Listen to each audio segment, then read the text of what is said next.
facínoras, bandoleiros, fanáticos. Não é bem assim. Há uma articulação interna, como o Randinelli lembrou, uma organização que vai se fazendo no interior dessa luta cabocla. O que significa? O que significou? Famílias inteiras, crianças. Como considerar banditismo isto, né? Bem, o resultado está aqui. E eu fico bastante, então, gratificada de perceber, né, que essa leitura possibilita levar em conta o ponto de vista das maiorias. Eu gostaria de mostrar, depois que eu fiz, então, que escrevi este livro, que já está na 5ª edição, em 2012, o contestado é de 1912, 1916. Em 2012, o contestado fez 100 anos. Então, houve uma programação extensa a respeito, intensa, e o professor, o editor da Insular, produziu, eu soube depois até que foi você, né, que havia dito para ele, nós publicamos, me pediram para escrever, o editor me pediu para escrever um texto para cada um dos 78 desenhos feitos pelo Assis. Nós estamos aqui num ambiente em que foi o Assis, né, que produziu. Ele foi funcionário também da universidade, né, um grande pintor. O Assis produziu 78 desenhos a respeito do andamento da Guerra do Contestado. Por exemplo, aqui eu tenho um desenho, né, ele vai mostrando o andamento, o desenrolar da guerra. É uma preciosidade isto aqui, né? Vai Assis, arte e história da Guerra do Contestado. Acho que dá para ter uma ideia, né? Daí. As legendas são dele. Massacre de Taquarussu, massacre nos redutos, expulsão dos caboclos que habitavam nas cercanias da Estrada de Ferro. 78 desenhos que, a meu ver, a gente deveria fazer um esforço para publicar isso, a Rampinelli. Tentar entrar em contato com as filhas do Assis, da Fundação Assis, para a gente tentar trazer a público esse trabalho, que é um trabalho em que se visualiza o que ocorreu. Quando a Leila, a filha do Assis, entrou em contato comigo e pediu para eu escrever agora em 2014, escrever um texto apresentando não cada desenho, como foi o caso dessa publicação, mas apresentar o conjunto dos desenhos para um grande álbum, né, que é esse que eu mostrei algumas figuras. Eu pude então revisitar a Guerra do Contestado e tentar sintetizá-la para produzir esse texto. É esse texto que eu gostaria de apresentar aos senhores. Então, uma síntese de como eu vejo o que ocorreu naquele período. Estamos em 2022, portanto, 110 anos já se passaram desde a eclosão da Guerra do Contestado, 1912, 1916. Cruento episódio episódio a varrer o meio oeste, Vale do Rio do Peixe e áreas planálticas catarinenses e paranaenses, nas terras então em prolongado litígio entre ambos os estados. Durante aqueles arrastados 4 anos, essa parte do território brasileiro viveu em situação de convulsão. Milhares de nossos humildes e laboriosos patrícios, homens, mulheres e crianças, famílias inteiras, à margem dos poderes constituídos e em constituição na República Velha, viram-se relegados à inapelável e desumana condição de sobras, de entulho humano, graças ao livre desenrolar das forças econômicas e sociais então vigentes. Os 78 desenhos de Assis representaram e continuam a representar uma bela, comovente e rara oportunidade de marcar os 100 anos do contestado. Com seus traços firmes e substantivos, Assis nos convida a conhecer, a adentrar naqueles tempos e naquelas paragens. Cada desenho é pleno de sentido. Impossível acompanhar com indiferença a sucessão de quadros, a força histórico-cronológica de sua admirável representação artística e a sua leitura humanista da luta cabocla. O avô do Assis tinha participado da Guerra do Contestado. Há alguns desenhos difíceis de encarar, feito uma pancada no peito. Como os quadros não fantasiam, pois buscam expressar sem reservas o que de fato ocorreu, é bom ter presente que a aflição de nossa leitura é incomparavelmente menor do que a dor e o desencanto que na realidade acometeram os rebeldes do contestado. Ouso afirmar, considerando a beleza e a expressividade histórica deste trabalho de arte visual, que Assis é o nosso Euclides da Cunha. Praticamente isolados nessas áreas interioranas, em meio às vastas e verdejantes extensões campestres, intercaladas por luxuriantes matas de araucárias e de outras espécies nativas, como a erva mate e a imbuia, os caboclos, moradores de serra acima, analfabetos, sob as teias dos desmandos dos padrinhos, fazendeiros, coronéis, e na condição de poceiros desde sempre, a conseguir obter do costumeiro trabalho da coleta e da colheita o estritamente necessário para si e seus familiares, viram-se postos na circunstância de ter de sofrer o rápido transtornar de seu modo de vida.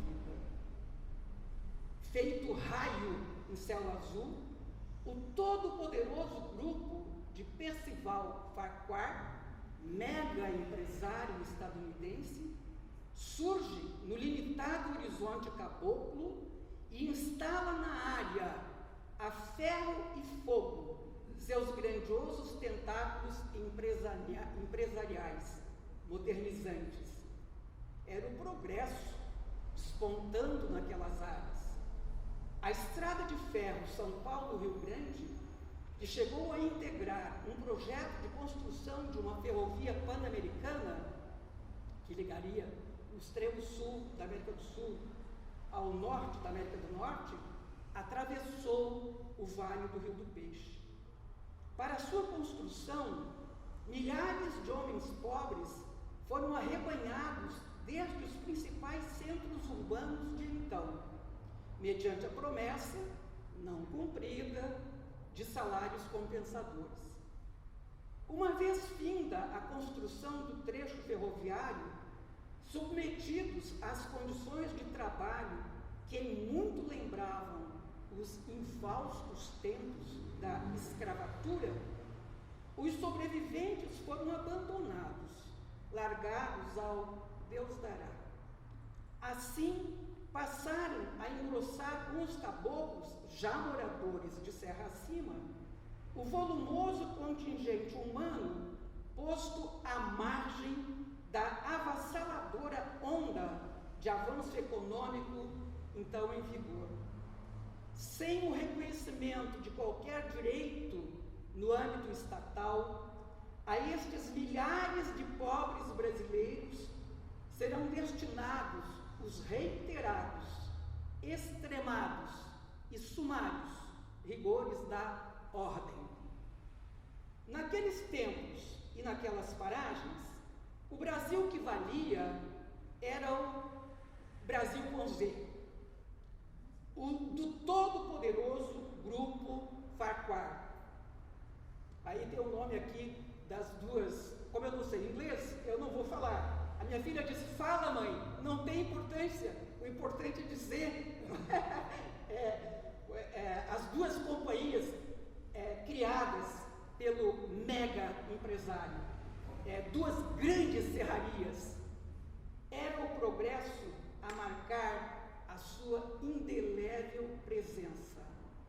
Os coronéis catarinenses e paranaenses, como interlocutores interessados, atuaram fortemente no sentido de engrossar as forças defensoras desse modo de produção capitalista, inclusive arregimentando grupos de vaquianos, seus homens de confiança, que, como uma destemida força paramilitar, promoviam verdadeiras caçadas aos rebeldes do contestado. O Estado brasileiro tudo fez para atender às exigências de Farquhar, para estabelecer-se na área. Sem qualquer dificuldade, concedeu a esse grupo empresarial 15 quilômetros de ambos os lados do leito ferroviário, a fim de que pudesse levar a cabo seu projeto de, uma vez extraída a riqueza madeireira, colonizar essas terras férteis com famílias de imigrantes europeus. Os caboclos que ali residiam por gerações como poceiros, agora acrescidos de um contingente de ex-trabalhadores da estrada de ferro, que na condição de desamparados também passaram a erguer sua moradia nas vizinhanças da ferrovia, foram todos expulsos da área, sumariamente, pelo bem armado e sempre muito atuante corpo de segurança particular do Grupo Farquhar. Então vejam, os coronéis, os fazendeiros tinham seus vaquianos, o Farquhar tinha o seu corpo de segurança bem armado, e o Estado agora vai mandar o exército, né, sobre os caboclos errantes feitos estrangeiros, né, na sua própria terra. Duas grandes e modernas serrarias foram erguidas pela Brasil-Lânia, a maior delas, portentosa, em 3 barras, aqui em Santa Catarina, iniciando-se a devastação sistemática dos imensos e seculares pinheirais com vistas à exportação da madeira. Com facilidade, a Lambert adquiriu dos governantes vastas e ricas áreas com florestas nativas, inclusive mediante contratos de exploração dos pinheirais facilmente estabelecidos com os coronéis fazendeiros. A terra é transformada em bem de produção e revalorizada.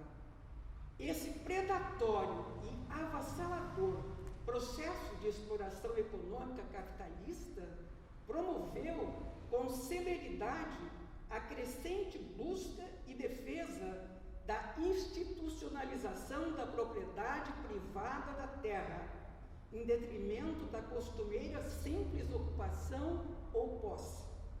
Obviamente, o acesso às terras devolutas e ao seu devido registro nos cartórios era possível apenas para os iguais, ou seja, para aqueles cujos interesses poderiam circular sem peias pelos salões oficiais. Aos caboclos e demais pobres caberia o destino errante e subalterno, sem eira nem beira. Aos excluídos dessa correlação de forças econômicas e políticas, coube o imperativo e hercúleo desafio histórico de ter de construir sua própria visão de mundo, capaz de conferir sentido ao seu existir e, ao mesmo tempo, de dizer não ao avançar dessa desordem, ordem capitalista. Os caboclos do contestado trataram de construir sua rebeldia por dentro da religiosidade popular, que já os distinguia, tendo como referência a veneração aos monges João Maria e José Maria, cada um a seu tempo, por eles redefinida, expandida, terrenalizada. Aliás, eu aprendi com os caboclos do contestado que a religião é terrena.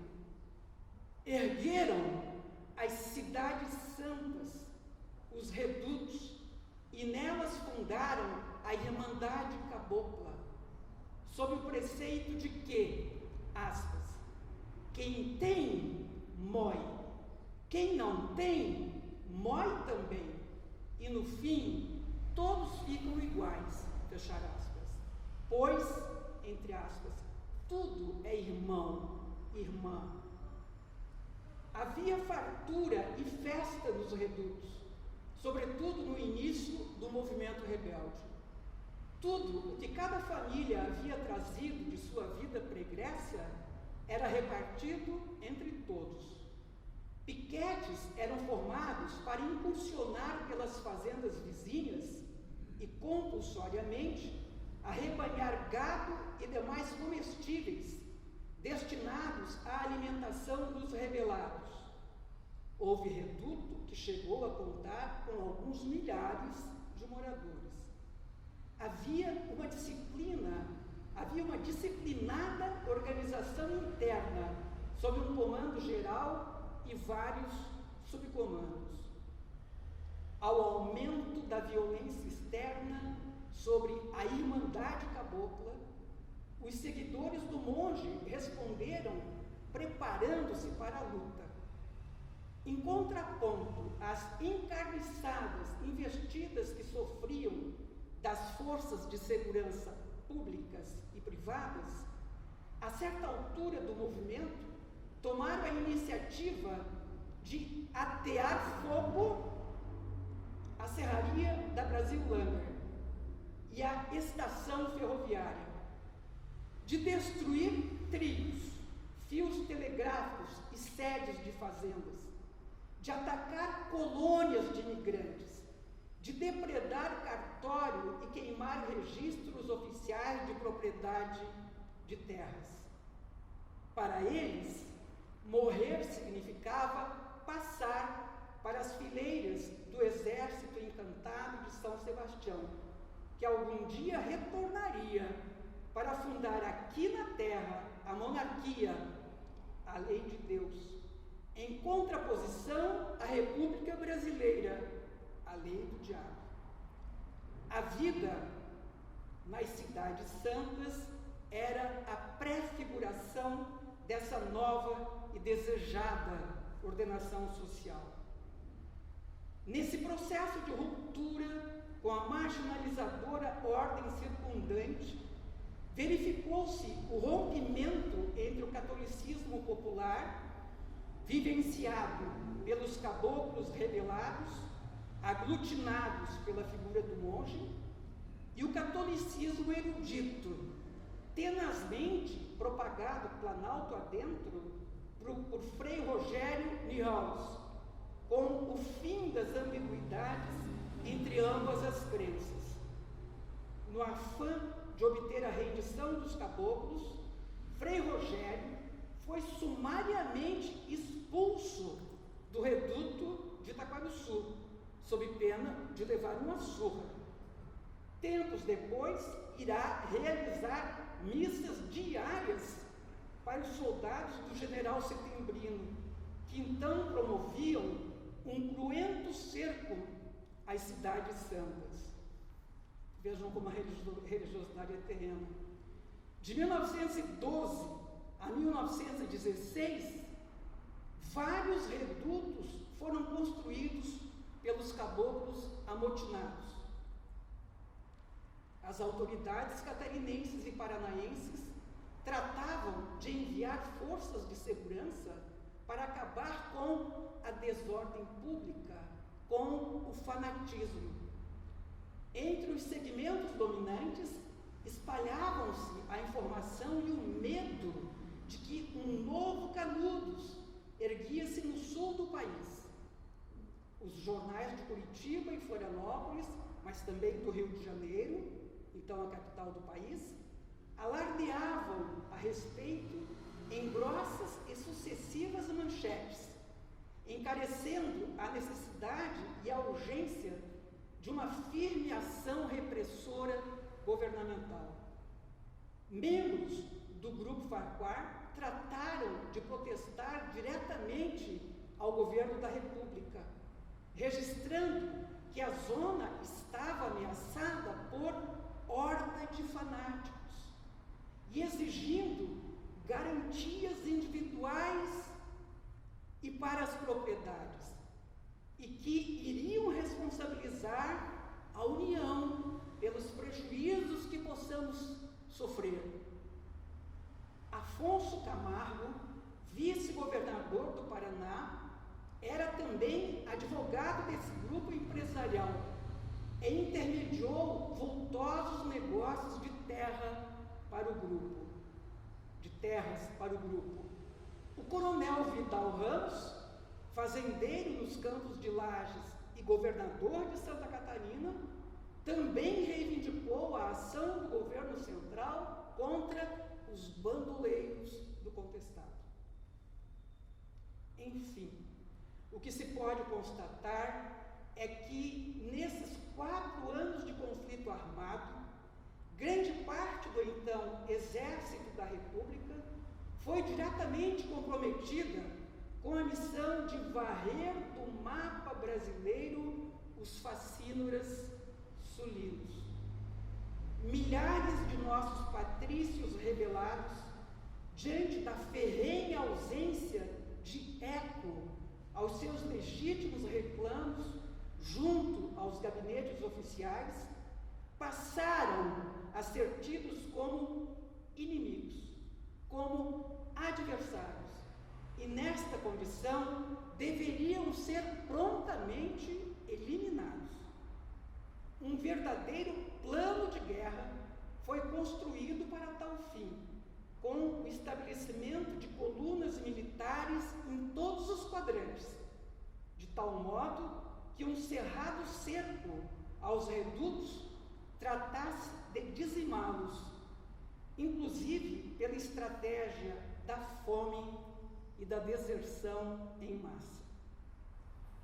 Em seu primeiro apelo à rendição dos caboclos aglutinados nas cidades santas, o general Setembrino de Carvalho, que comandou o plano de guerra para o contestado, chegou a lhes prometer, aspas, meios de subsistência até que o governo lhes dê terras, das quais se passarão títulos de propriedade, fechar aspas. No segundo apelo, o general não mais explicitou tais promessas objetivas e fundamentais, atendo-se, dentre outras observações, a acusar os rebelados de terem abandonado, aspas, abrir aspas, os lares, desprezando o trabalho honesto, diz o general, e divorciando-se da civilização, fechar aspas. E ainda informou o general, aspas, não venho trazer-vos a morte ou o presídio, senão concitar-vos mais uma vez a que deponhais as armas e aceiteis as garantias que vos ofereço em nome do governo e da lei. Fechar aspas. Não há qualquer registro histórico de concessão de terras aos rebelados. Os que não morreram pela ação direta do armamento das forças repressoras ao longo do conflito sucumbiram, sobretudo em seu momento final, pela ação militar promotora da fome e suas consequências.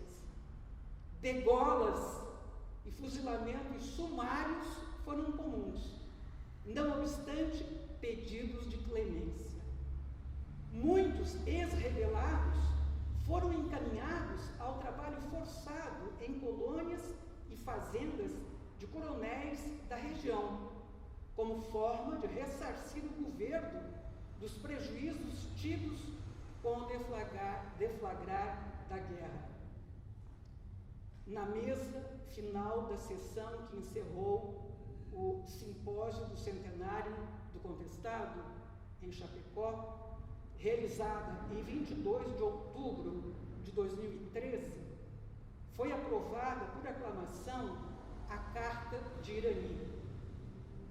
Nela denunciou-se, dentre outras questões, que a população remanescente do conflito, embora já então decorridos 100 anos, viviam ainda à margem de políticas públicas, de saúde, de educação e de terras, apresentando os mais baixos índices de desenvolvimento humano do sul do Brasil.